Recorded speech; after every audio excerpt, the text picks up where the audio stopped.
আসসালামু আলাইকুম, প্রত্যেককে শুভেচ্ছা জানাচ্ছি। মাসুম মাহবুব। প্রিয় দর্শক, পুরো বাংলাদেশ ঢাকা বিশ্ববিদ্যালয়ের একটা ঘটনায় আহত হয়েছে।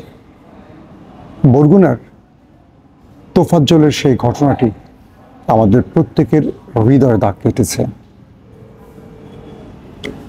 ঢাকা বিশ্ববিদ্যালয় কদিন আগে যারা ফ্যাসিস্ট স্বৈরাচারকে হটিয়ে একটি স্বাধীন বাংলাদেশ গড়ার ক্ষেত্রে সবচেয়ে বেশি সাহসী ভূমিকা রাখলো, সেই ঢাকা বিশ্ববিদ্যালয় কি করে এমন ন্যাক্কারজনক ঘটনার সাক্ষী হলো। প্রিয় দর্শক, তোফাজ্জলের সাথে কি হয়েছিল, কিভাবে ঘটনা ঘটেছে, কম বেশি আপনারা সোশ্যাল মিডিয়া বা সংবাদে দেখে ফেলেছেন। কিন্তু তোফাজ্জল পাগল হলো কি করে? তিনি কি আসলে পাগল ছিলেন নাকি তাকে পাগল বানানো হলো? জানা গেল একটা অন্যরকম ঘটনা। আজকের ভিডিওতে তোফাজ্জল কেন্দ্রিক অনেকগুলো তথ্য আপনাদের জানাবো। ছেলেটি পাথরঘাটার ছাত্রলীগের রাজনীতি করত, একটি ইউনিয়নের সভাপতি ছিল।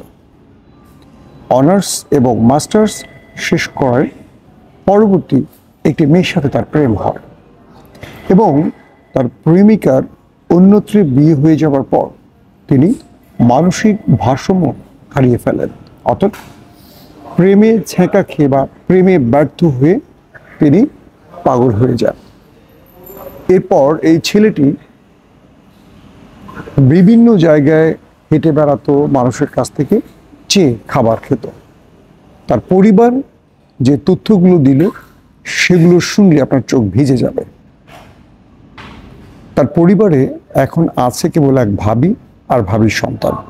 তার বাবা সড়ক দুর্ঘটনায় মারা গেছে, তার মা ক্যান্সারে মারা গেছে এবং তার ভাই, বড় ভাই, একমাত্র বড় ভাই, সেও ক্যান্সারে মারা গেছে। রয়েছে ভাবি এবং ভাবির সন্তান, আর তার পরিবারে আপন জন বলে আর কেউ নেই। তো সে যখন প্রেমে ব্যর্থ হয়ে পাগল হয়ে যায়, এরপর তার সুচিকিৎসা কেউ করায়নি বা পরিবারে কেউ না থাকায় তাকে কেউ আর কোনো চিকিৎসা করায়নি এবং সে এইভাবেই বহিমিয়ানের মতো বিভিন্ন জায়গায় ঘুরে বেড়াতো। তো এই ছেলেটি ঢাকা বিশ্ববিদ্যালয় চুরির অপবাদ মাথায় নিয়ে এইভাবে প্রাণ দিল। তার পরিবারের বা চাচাতো ভাইরা যারা রয়েছেন তারা যে কথা বললেন ওর সম্পর্কে, সেটি শুনলে আপনাদের মন আরো খারাপ হবে। মূলত তার পরিবারে কেউ না থাকায় তার যেমন চিকিৎসা হয়নি, তিনি ক্ষুধায় কষ্ট পেতেন, অর্থাৎ তাকে খাবার দেওয়ার মতো কেউ ছিল না। যেহেতু তিনি মানসিক ভারসাম্যহীন ছিলেন, চাকরি বাকরি কোনো কাজ করতে পারতেন না, তাই মানুষের দুয়ারে চেয়ে চিনতে তাকে খেতে হয়েছে। তো তোফাজ্জল কি করলেন, মানে তার পরিবারের সদস্যরা যেটা বলল যে তাদের কাছে ঢাকা বিশ্ববিদ্যালয়ের দুজন ছাত্রের পরিচয় ফোন এসেছিল তার ভাবির কাছে। তোফাজ্জলের ভাবির কথা বলছি। তো ফোন যখন তার কাছে আসে, তারা বলে যে আপনার দেবর বা ছোট ভাই আমাদের হলের 5 থেকে 7টি মোবাইল চুরি করেছে, তো এই জন্য আপনাদেরকে 2 লক্ষ টাকা দিতে হবে তাকে ছাড়িয়ে নিতে হলে। এবং এই ফোনটি আসে রাতে, কিন্তু পরের দিন সকালে তারা জানতে পারে তোফাজ্জল মারা গেছে, অর্থাৎ তাকে পিটিয়ে মারা হয়েছে। দুটো প্রশ্ন তৈরি হয়েছে, যে দুটো নাম্বার থেকে ফোন এসছে তারা কারা, বা তাদের যে 5-6টি বা 7টি মোবাইল চুরি হয়েছিল এই ঘটনা সত্য কিনা, আর যদি চুরি হয়ে থাকে এবং তাকে ধরতে পারে তাহলে সে মোবাইল কোথায় গেল।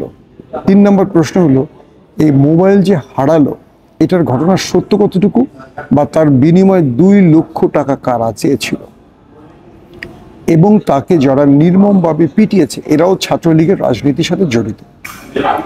প্রশ্নটা হলো যে তোফাজ্জলকে পিটিয়ে হত্যা, এটা কি বাংলাদেশে আগস্ট বা জুলাইতে যে আন্দোলন হলো এটাকে বিতর্কিত করার চেষ্টা নয় তো? আবার যদি মনে করি যে ছাত্ররা পিটিয়েছে তারা কি এই আন্দোলনে সম্পৃক্ত, নাকি তারা আন্দোলনের বিপরীতে বা আন্দোলনের স্পিরিটকে ধ্বংস করার জন্য এটি করেছে? এরকম নানান তথ্য আসছে সোশ্যাল মিডিয়ায়।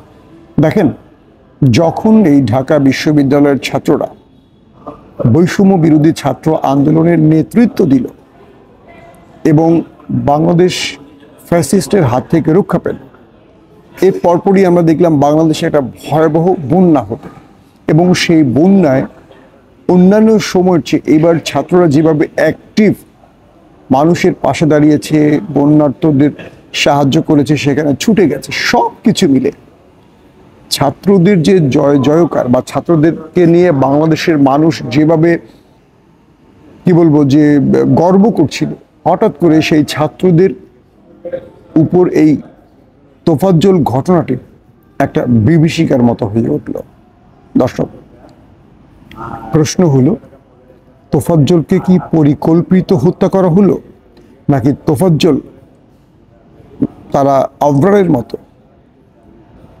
মারধরে শিকার হয়ে মারা গেল? ছেলেটি মাস্টার্স কমপ্লিট করেছে, হয়তো এতদিন সে চাকরি করতো যদি মানসিক ভারসাম্য থাকতো, কিন্তু মানসিক ভারসাম্যহীন বলে তিনি কোনো কাজ করতে পারেননি।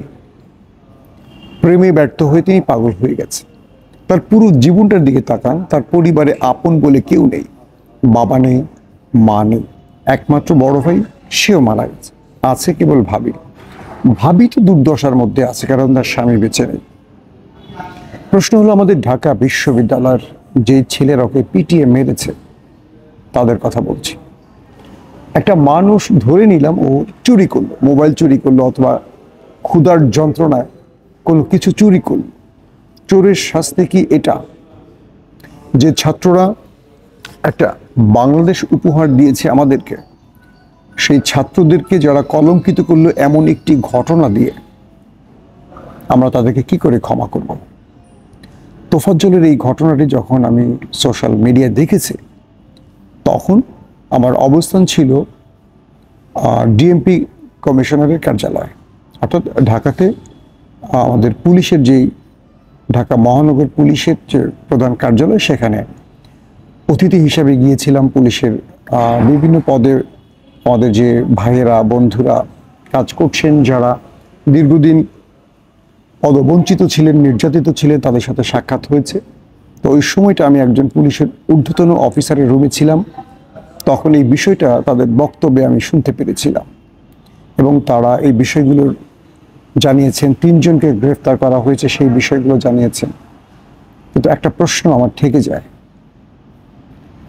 যে ছাত্ররা একটা পাগল না হোক, সে প্রকৃত অর্থে সে যদি চোরও হয়, অপরাধীও হয়, কোনো ছাত্র কাউকে পিটিয়ে হত্যার অধিকার রাখে কিনা, বা যে ঘটনাটি ঘটলো এটা কি প্রমাণ করে?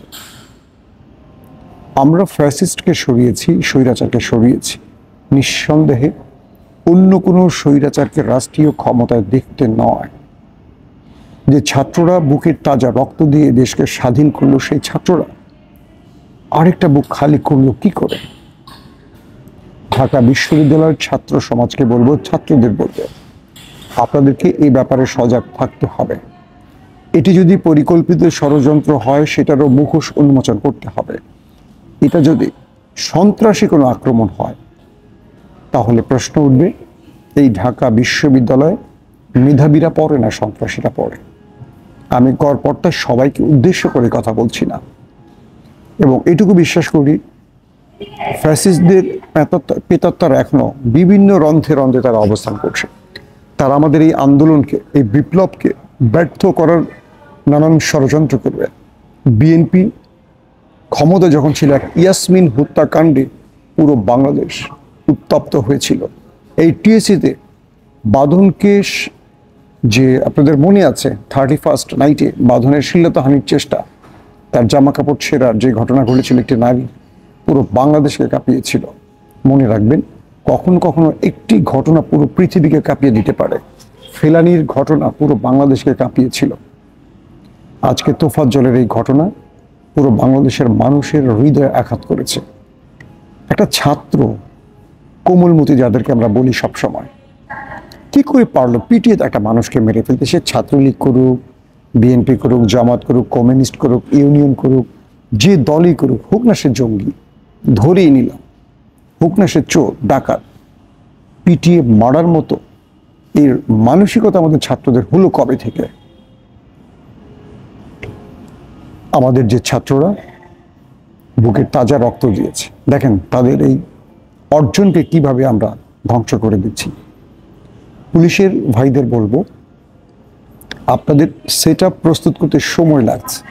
একটা বিশাল সংখ্যক পুলিশ পালিয়ে গেছে, তাদের স্থানে নতুন পুলিশ বসাতে হয়েছে, অনেক বরখাস্ত হয়েছে। এটাকে সাজাতে গোছাতে বা এটাকে একটা নিয়মতান্ত্রিক পদ্ধতিতে আনতে সময় লাগবে, এটা আমরা বুঝতে পারছি। কিন্তু রাষ্ট্র একটা টালমাটাল অবস্থায় আছে। পুলিশকে দ্রুত আইন শৃঙ্খলা রক্ষায় আরো অ্যাক্টিভ হতে হবে। আজকে অনেক ছাত্র আন্দোলনের নিহতদের যারা নিহত হয়েছে তাদের স্বজনদের সাথে ডিএমপি কার্যালয়ে আমার কথা হয়েছে।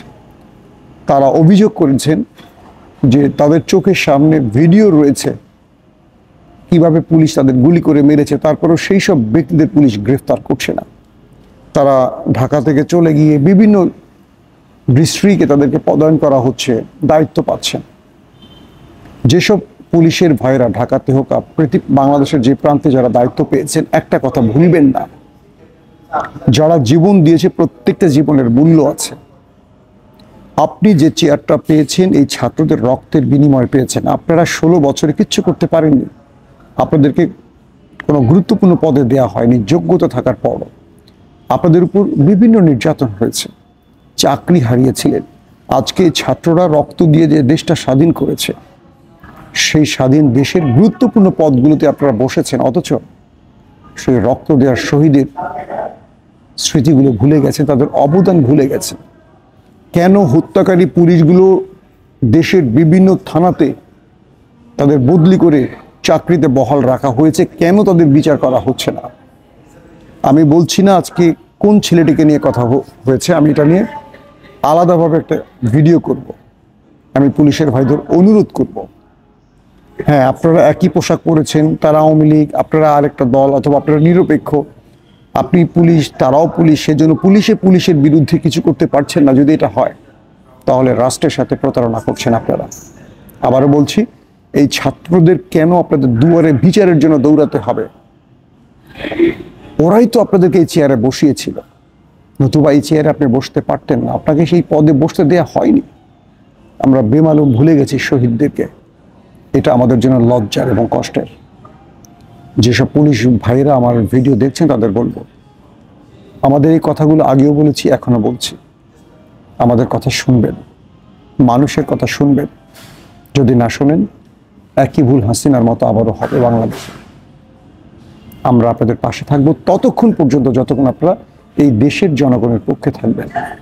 যারা বিচার চাইতে আসছে তাদের সঠিক বিচার দেওয়ার দায়িত্ব আপনাদের। প্রত্যেকে ভালো থাকবেন।